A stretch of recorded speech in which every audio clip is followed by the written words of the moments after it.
kedatangan masyarakat yang disambut oleh Komisi 1, 2, dan 3 DPRD Pasaman Barat berharap agar anggota DPRD bisa membantu dalam penyelesaian sengketa tanah adat ulayat mereka.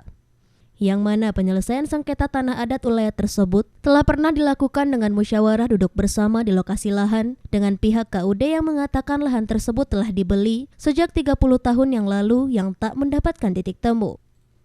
Merasa tidak pernah menjual lahan seluas 1.000 hektar tersebut ke KUD Saio Ayagadang, ratusan warga yang datang ke DPRD Pasaman Barat sampaikan keluhan mereka terhadap sengketa lahan kaum Datuk Misa Bumi dengan KUD Saio Ayagadang dengan berharap anggota DPRD bisa menengahi permasalahan sengketa mereka.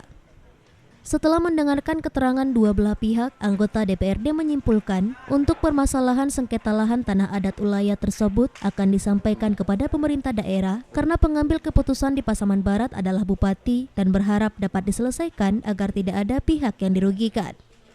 Anggota DPRD berjanji akan menjembatani permasalahan ini sampai kepada Bupati dan keputusan nantinya di tangan Bupati apakah permasalahan ini akan dibawa ke ranah hukum atau bisa diselesaikan secara mediasi.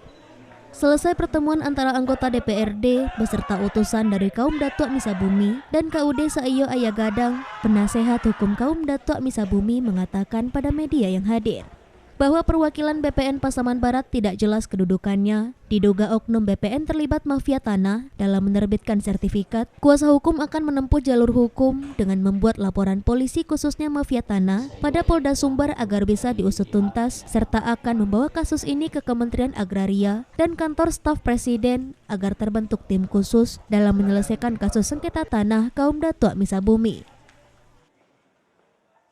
Permasalahan yang terjadi antara kaum Datuk Misa Bumi dengan kelompok Tani Batanikin ada semacam keinginan hak kembali, terutama kita selaku perwakilan dari kaum Datuk Misa Bumi menginginkan kembali hak kita yang telah lama tidak kita dapati menikmati daripada kelompok tani tersebut.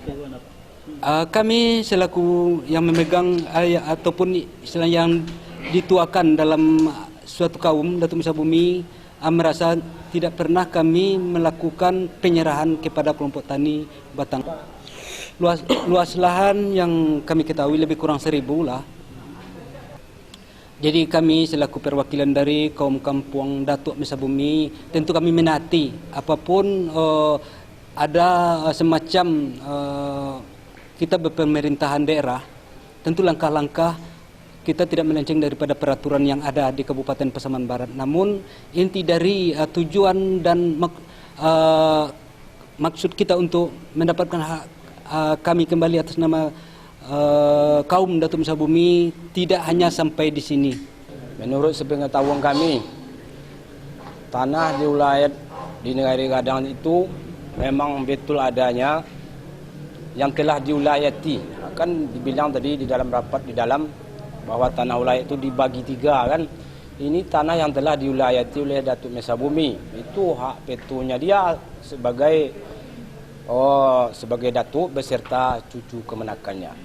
Dan aturannya di ranah Minang ini untuk sama-sama kita ketahui, tanah itu tidak boleh diperjualbelikan. Terkait dengan undangan kepada masyarakat Datuk Misa Bumi oleh Dewan Rakyat di Pasaman Barat. Memang langkah hukum yang akan kita pertimbangkan atau kita verifikasi adalah terkait dengan hukum adat, Pak.